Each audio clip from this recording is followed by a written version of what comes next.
Spoštovani upokojenci, seveda upokojenke z Bele krajine in Dolenjske, dober dan. Jaz vas v imenu Zveze društev upokojencev Republike Slovenije lepo pozdravim in hvala za povabilo. Teh srečanjev je v Sloveniji 13, toliko kot je tudi po krajini. In povsod je srečanje z dobrim vzdušjem, za motivacijo za druženje, ker tudi to je glavni namen, da se srečamo vsaj enkrat na leto, da si povemo kaj o naših in pa drugih problemih, ki jih imamo med seboj. Seveda je pa zelo pomembno, kako bomo peljali upokojensko zvezo tudi v bodoče naprej. Moram reči, da je Pokrajinska zveza društev upokojencev Dolenjska in Bela krajina z dobrim delom zelo popestrila dejavnost na svojih področjih. Namreč društva so zelo aktivna na športnem, kulturnem, pohodniškem, izletniškem in tisto, kar jim pravzaprav paše. Hvala lepa, da se udeležujete in s tem tudi čvrstite sebi za svoje telo in svojo dušo, da nekaj naredite in da ohranite zdravje in pa srečo, da boste živeli čim dlje.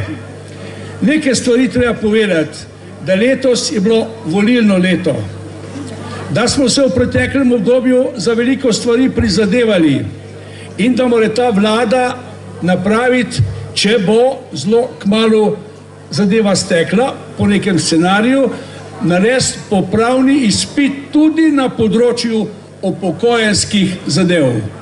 Kar nekaj dolga je nastalo iz časa neusklajevanja pokojnin.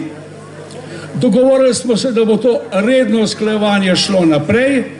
Tudi letni dodatek še ni v celoti plačan, še manjka cirka 20 milijonov. Nismo uresničili demografskega sklada, ne zakon o dolgotrajni oskrbi, veliko je stvari odprtih. V ZDUS-u se bomo prizadevali, da gre gmotni položaj, torej pokojnine, da se bo tudi nekoliko popravila zakonodaja, ker ta zakonodaja stalno niža pokojnine.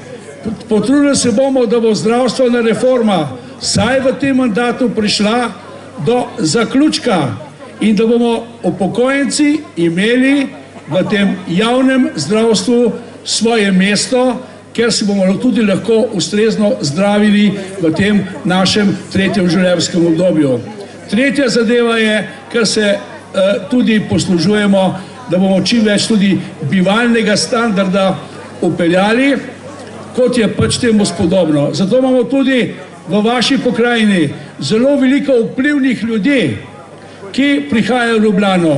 Tako imamo gospod Rosco Sonc, ki vam že dolga leta nam vodi projekt Starejši za starejše. Imamo predsednico strokovnega sveta Ano Bilbio, imamo predsednico bivalnega standa in pokojninske zadeve Nežko Ivanetič.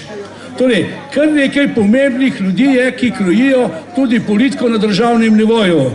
Jaz se v tem trenutku jim zahvalil za njihovo dobro delo in sem trdno prepričan, kljub temu, da je drugo leto volilno leto, da bo ZDUS preko pokrajin in seveda društev, ki je temelj vsega, nadaljeval s svojim delom.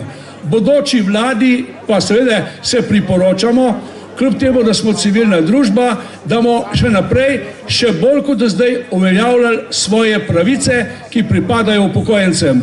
Za danes bo to le dovolj.